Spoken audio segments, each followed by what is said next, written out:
Toy Story 5 é aquele tipo de filme que eu fui assistir já carregando uma pergunta na cabeça. Ele precisava desistir? Porque estamos falando de uma franquia que já teve mais de um final perfeito. Toy Story 3 encerrou essa história de um jeito emocionante. Toy Story 4 encontrou uma nova despedida para Woody. Então, quando a Disney anuncia um quinto filme, a reação natural é pensar: sério mesmo? Só que eu preciso admitir uma coisa: eu me diverti mais do que eu esperava.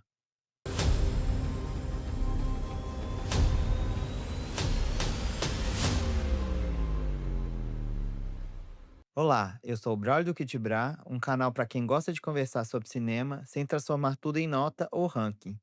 E hoje vamos conversar sobre Toy Story 5. E antes de falar dos acertos e erros do filme, acho que vale lembrar uma coisa que talvez a gente esqueça quando fala de Toy Story. Essa não é só uma das franquias mais importantes da Pixar. Ela é uma das franquias mais importantes da história da animação. Foi o filme que mudou o mercado. Foi o filme que abriu caminho para praticamente tudo que veio depois. E talvez por isso existe uma cobrança tão grande toda vez que um novo capítulo chega aos cinemas.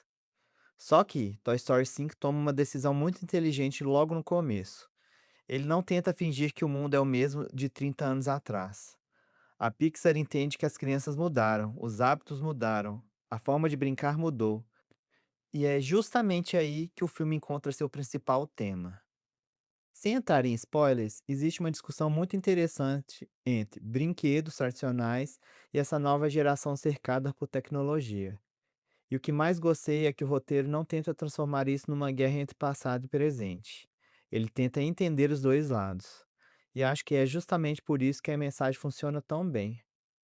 Tenho a sensação de que essa é uma das ideias mais atuais que a franquia já trabalhou.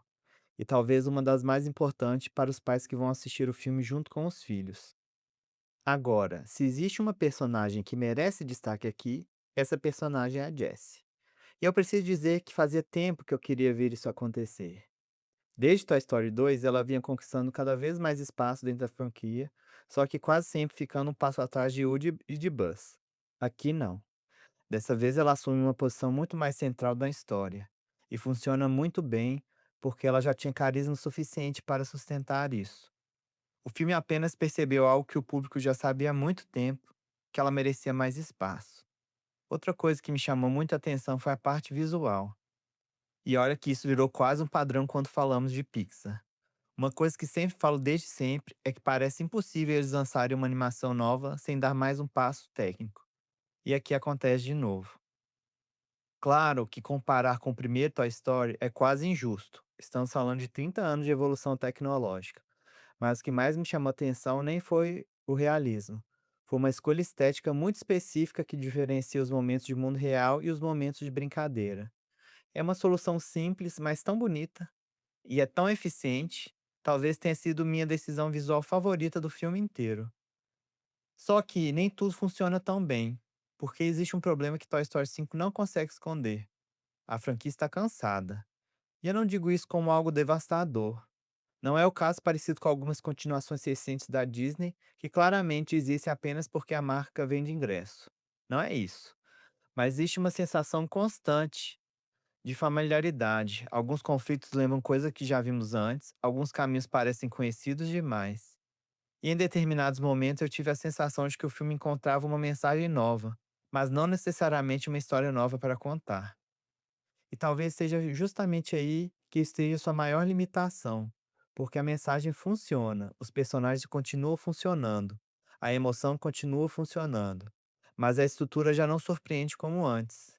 Ainda assim, quando os créditos começam a subir, eu saí da sessão lembrando por que gosto tanto dessa franquia.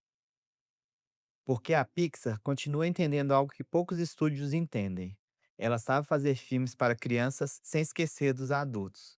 E sabe fazer filmes para adultos sem deixar de encantar as crianças. Tenho a sensação de que esse espírito estava um pouco perdido em alguns trabalhos recentes do estúdio.